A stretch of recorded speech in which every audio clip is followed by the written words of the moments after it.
Hello there, you're watching Rajya Sabha TV. Now, Prime Minister Narendra Modi has cleared air on OROP. Ex-servicemen say that the hunger strike is over, but their stir is on. Well, that is our big focus on News at 6. Also, we'll get you all the updates from Turkish capital Ankara, where G20 Finance Ministers Summit is on. But first up, the headlines. Battle won, but war will continue, say army veterans who call off hunger strike on one rank, one pension demand. Prime Minister clarifies VRS won't deprive them of scheme. Government asks opposition parties to cooperate on goods and services tax bill, but doesn't say anything on convening a special session.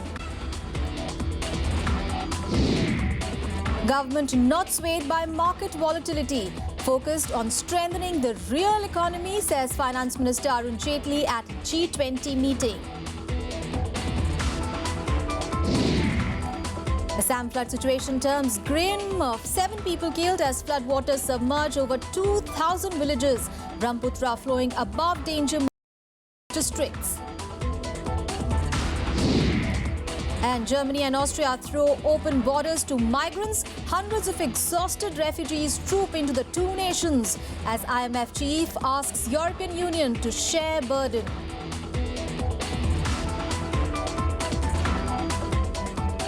Well, the day's big story. Army veterans have called off their indefinite hunger strike today after Prime Minister Narendra Modi clarified VRS will not be a reason to deprive them of the one rank, one pension scheme. However, they said that their agitation will continue till the government meets all the demands. After close to 3 months of the agitation, the scheme was finally announced by the centre on Saturday.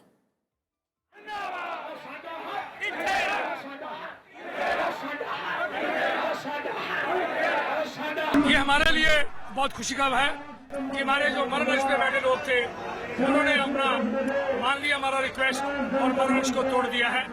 ये इसलिए कि सरकार ने implement किया है। हमारा तो बहुत बुरा मिटा हुआ था कि हम इधर से उठेंगे नहीं जितनी देर तक और लाइट हमारे हाथ में नहीं आ जाता, लेकिन प्रधानमंत्री के विश्वास पर हमने मरण से तोड़ा है। थैंक यू, धन्यवाद। For the last 3 months, these veterans stood firm on their demand for one rank, one pension. The nod finally came on Saturday, sans some of their key demands. One of them was pension for those who had taken premature retirement during service. On Sunday, during the inauguration of a metro line in Faridabad, Prime Minister Narendra Modi cleared air, saying no one will be ignored to reap benefits of OROP.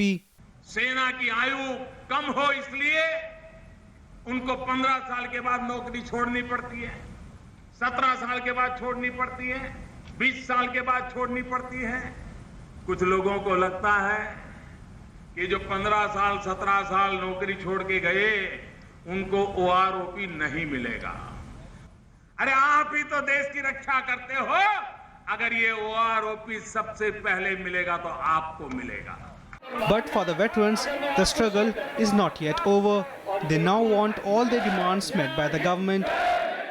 अगर सरकार इसमें से कोई point के ऊपर नहीं करती या हमारे सेटिस्फेक्शन के बेस्ड है तो भाइयों हम फिर हंगर स्ट्राइक टिल डेथ के ऊपर आ जाएंगे। The ex-serviceman said revision of pension after a gap of 5 years as announced by the government is not at all acceptable to them. They have also sought appointment of a one-man judicial commission to examine various aspects of the scheme. They have called for a mega rally at the Jantar Mantar to press these demands. With inputs from Pranav Goswami, Bureau Report, Rajya Sabha TV. Meanwhile, a political war of words has begun over the rollout of the one rank, one pension scheme. Now, key opposition party Congress termed the provisions of the OROP as a humiliating one for the veterans. It also claimed that a token amount of 500 crore rupees was proposed by the Manmohan Singh government earlier to implement the scheme.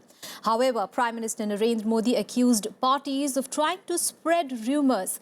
Indicating the reason for the delay in implementation of OROP, the Prime Minister said that the estimate of 500 crore rupees was a miscalculation by the previous government.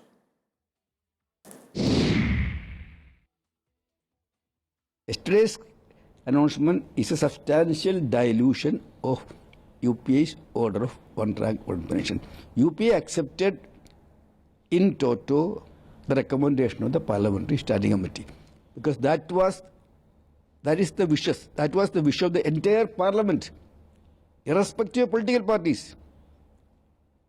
All spectrum of politicians. Parliament was unanimous. Lip sympathy सब दूर सब सरकारों ने व्यक्त की थी। हर कोई कहता था हाँ देश के लिए जवान मरते हैं, सरकार का दायित्व, हर कोई कहते थे। लेकिन करने के लिए हर किसी को कठिनाई महसूस होती थी और आज मुझे भी महसूस हो रही है। यह सरल काम नहीं है, लेकिन मेरे देश के जवानों, हमने वादा किया और हम वादा निभा रहे हैं। And in other news, the government has once again appealed to all opposition parties to cooperate on the GST bill. The government is yet to decide on a special parliament session to push for the reform. It failed to move it amid strong opposition in the monsoon session. Home Minister Rajya, who also heads the Cabinet Committee on Political Affairs, said a special session cannot be ruled out to allow GST bill to pass. The centre had planned to roll out the new tax system from April next year, but it still awaits a nod from the upper house. And India is on a sound footing. Now, this is the message that Finance Minister Arun Jaitley is focusing on at the G20 meetings of finance ministers and central bank governors in Ankara in Turkey. Jaitley called factors like the Chinese devaluation of the yuan and the US Fed's likely interest rate hike transient. It is a view that the other finance ministers also share. In an interview to news agency PTI in Ankara, Turkey, Finance Minister Arun Jaitley said only the real economy will dictate currency rate fluctuations and markets in India. But the big story at the meeting of the G20 finance ministers and central bank governors seemed to be the plight of the migrants, whose numbers are rapidly increasing on the borders of European nations. Referring to the heart-wrenching pictures of 3-year-old Alyan Kurdi, whose family was denied sanctuary by Canada, IMF chief Christine Lagarde called immigration everybody's problem. Reality comes back to haunt you when you see the kind of pictures that were on display and on social media so vividly in the last few days. And it really identifies the link between jobs, between hope, and it certainly, from my perspective, reinforces the mission that we have to try to help and be as practical as we can on the ground, in programs and in the policy advice that we give. But it's everybody's business, it's not just international institutions' business. Lagarde also referred to the market turmoil caused by investor expectations of slowing economic growth in China. On the discussion we had with the Chinese authorities, it was a good, candid, very open, very thorough discussion, both on the market front, on the monetary policy front, touching on the exchange rate, touching on the reforms, what has been undertaken, what will be continued, a clear reaffirmation by the two authorities of their decisiveness and determination to continue the reforms. German Finance Minister Wolfgang Schäuble also said finance chiefs had agreed there was no need for nervousness over slower growth in China. Rolle gespielt. Die chinesischen Kollegen haben eine Einschätzung dieser Entwicklung gegeben.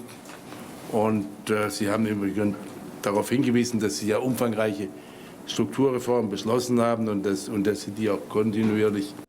The meetings are being held at a time when India is being seen as the bright spot in the world economy. Finance Minister Arun Jaitley has asserted that with manufacturing and services sectors picking up, India is on a sound footing and the government is focused on strengthening the real economy rather than being swayed by market volatility. Bureau Report, Rajya Sabha TV. News from the northeast. Well, the flood situation turned grim in Assam. At least 7 people died in the last 24 hours. Now, floodwaters completely ravaged over 2,000 villages. Putra is flowing above danger mark in at least 6 districts of the state. Official data said that over 16 lakh people are affected. Assam is in the middle of an overwhelming flood situation that barely shows any sign of retreat. स्थिति बहुत ख़राब है। यहाँ पानी बढ़ती जा रही है, दिन पर दिन बढ़ती जा रही है। सारे वृक्ष पानी में डूबे हुए हैं, सीढ़ियाँ डूब चुकी हैं और गाय देख रहे हैं आप बह के यहाँ आए हुए हैं। यहाँ से कोई व्यवस्था नहीं है उनको हटाने के लिए।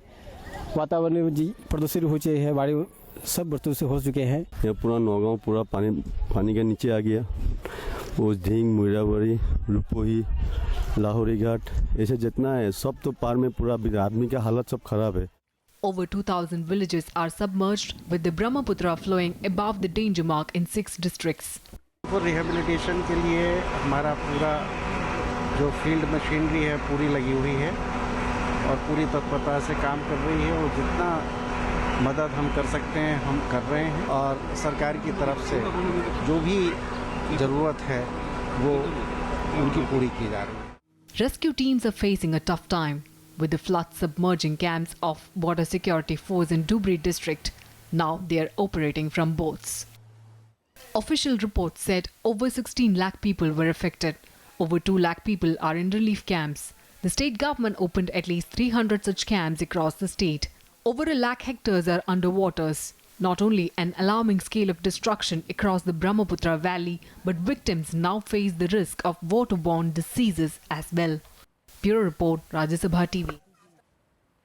Well, commuters on a Delhi metro had a VVIP company today in Prime Minister Narendra Modi as he took a ride to inaugurate the extension of the Badarpur line. He was seen clicking selfies during his journey with others. We'll leave you with these images as we take a short break. We'll be right back. Stay tuned.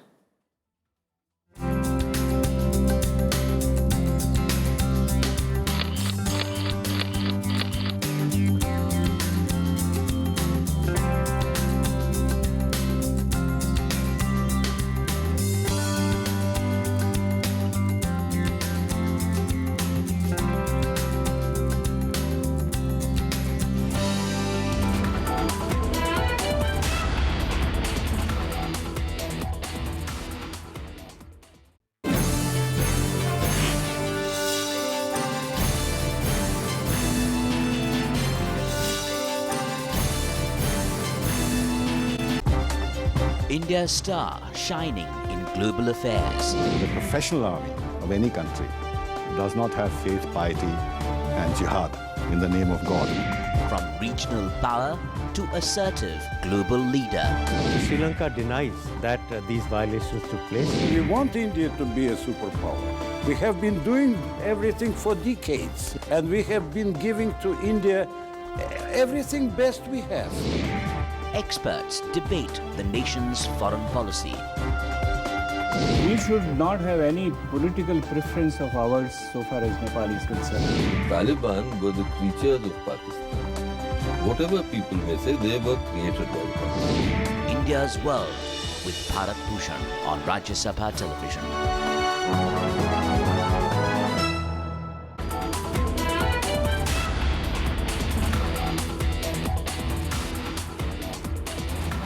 Welcome back. Now, the BJP Parliamentary Board is all set to take a decision on its chief ministerial candidate in Bihar Assembly polls soon. The party is yet to finalize its seat-sharing formula with its allies.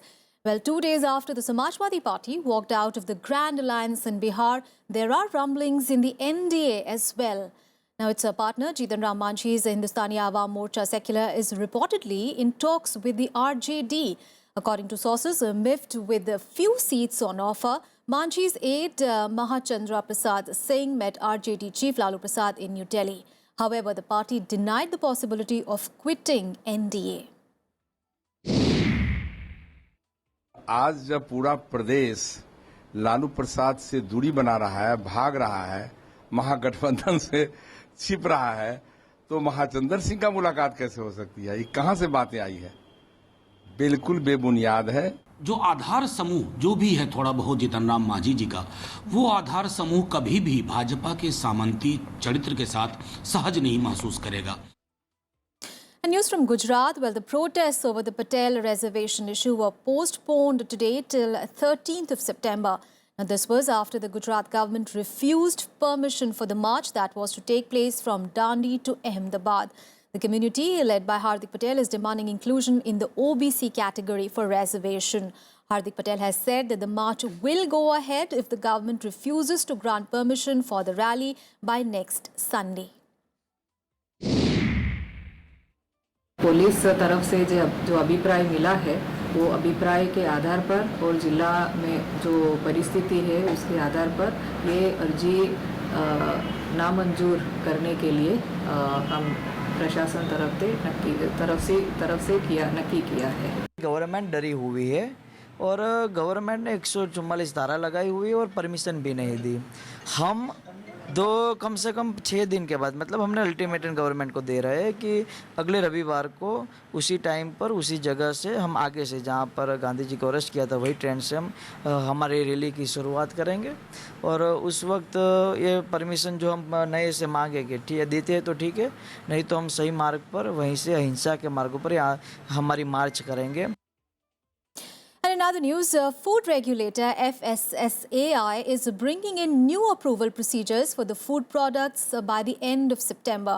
The move is in line with the Supreme Court's decision to take away its product approval powers after the Maggi noodles case. After the criticism following its recent ban on a variety of products, the Food Safety and Standards Authority of India is unveiling new product approval procedures. It has issued a public notice seeking applications from lawyers and legal firms before 7th of September. This was after a Supreme Court held that the food regulator had no power to make product approvals. They have issued an order only a few days back, the product approval is halt. But what about these products which are not standardized? Because if somebody wants to apply for license for manufacture or for marketing or for import, at present, FSSAI is not clearing. I think FSSAI will come out with some decision soon so that industry does not suffer. Under the Food Safety and Standards Act 2006, the FSSAI is a nodal agency to regulate the food processing sector, which means no person can manufacture, distribute, sell or import any novel food, genetically modified articles of food, irradiated food, organic foods, foods for special dietary uses without approval. But with 350 product approvals pending, the FSSAI is now in a limbo. The food processing industry is left in confusion.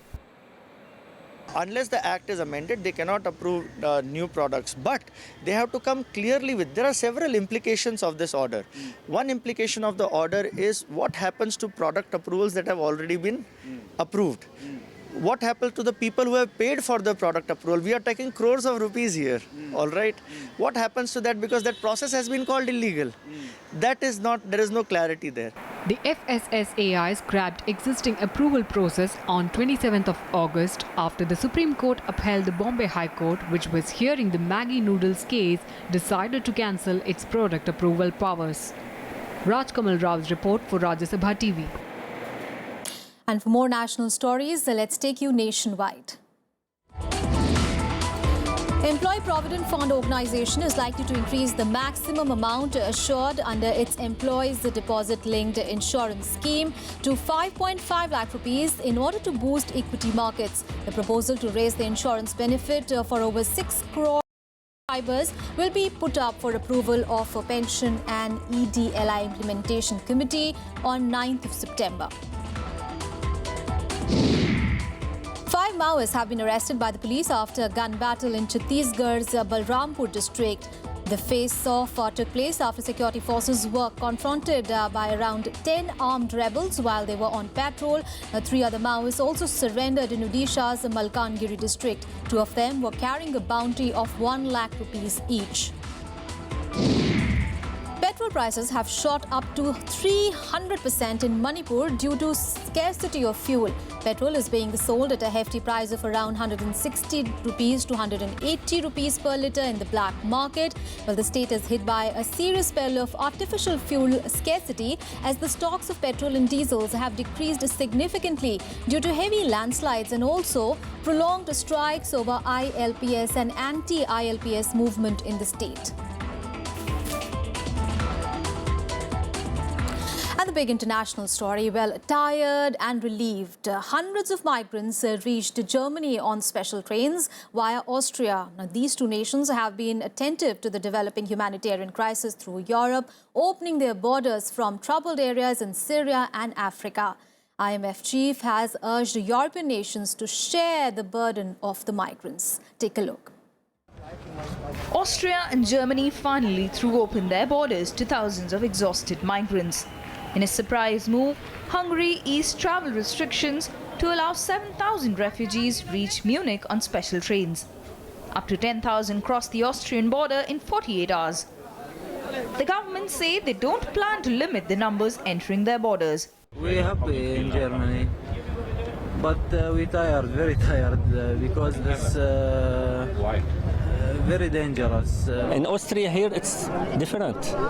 As you see, they were welcoming us when we just crossed the borders. The Austrians were telling us everything you want, to just tell us. As you see, everything, food, water, good treatment. I'm so much happy for being here in Austria.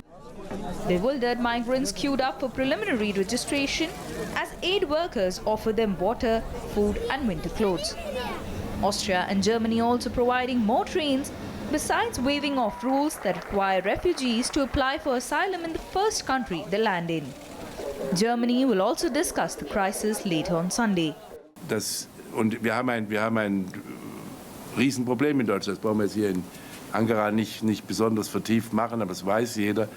Wir haben morgen Abend, wie Sie wahrscheinlich in den Medien auch gesehen haben, innerhalb der Koalition einen gewissen Meinungsaustausch. However, there is little sign of coordinated European Union response to the crisis. Having relaxed its borders temporarily, Hungary says it will press ahead with plans to tighten border controls by September 15th. More than 350,000 migrants have crossed the European Union borders in 2015 alone. Bureau Report, Rajya Sabha TV. And more international stories now in Global Buzz. China issued a white paper on Tibet today to commemorate the 50th year anniversary of the Tibet Autonomous Region. The white paper said that after democratic reforms, Tibet made historic progress in its economic and social development. It has effectively maintained harmony and stability in its society. Thailand's military-appointed Reform Council rejected a new constitution in its vote today. This delays the junta's time frame for an election to April 2017 at the earliest, while a new charter is written. The government previously said that elections could take place late next year. The constitution would have been Thailand's 20th in 83 years. It was rejected by 135 members of the National Reform Council and approved by just 105. Powerful explosions shook the Yemeni capital today after the Saudi-led coalition vowed to press its air war after a rebel missile strike that killed dozens of Gulf soldiers. Smoke could be seen rising from the Yemeni capital after Houthi rebels were targeted. President said that explosions could be heard all night, but there were no immediate reports of casualties as most people had been evacuated.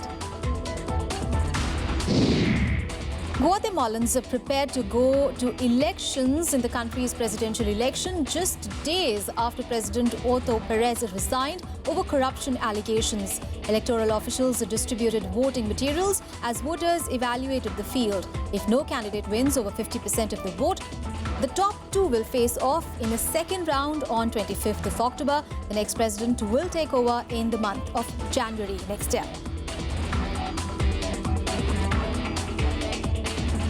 And a very short break here. Up next, we'll get you all the sports news. Australia's Shane Watson has announced retirement from the Test cricket with immediate effect. We'll get you all the details. Stay with us.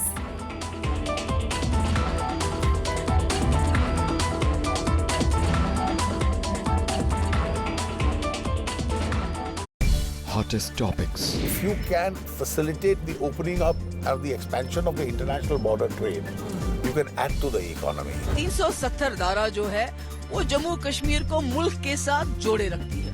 Candid confessions. The Congress has not been able to communicate. We have to revive our links with the masses. World-class healthcare is available to only a handful of people in this country. Causing controversies. A lot of leaders today think that they rule by divine right. Now, media has become manageable. Watch RSTV engage personalities to the point. Every Wednesday, 10 p.m., Thursday, 1:30 and 5:30 p.m.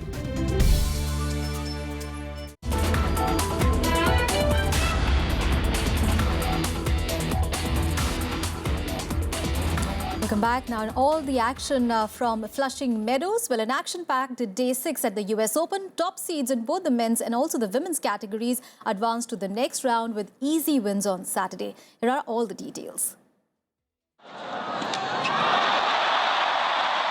In the third round at Flushing Meadows, Roger Federer was on track for his 6th US Open title with a straight sets win over German Philipp Kohlschreiber. The 17-time Grand Slam champion overcame Kohlschreiber 6-3, 6-4, 6-4. He meets American John Isner in the fourth round.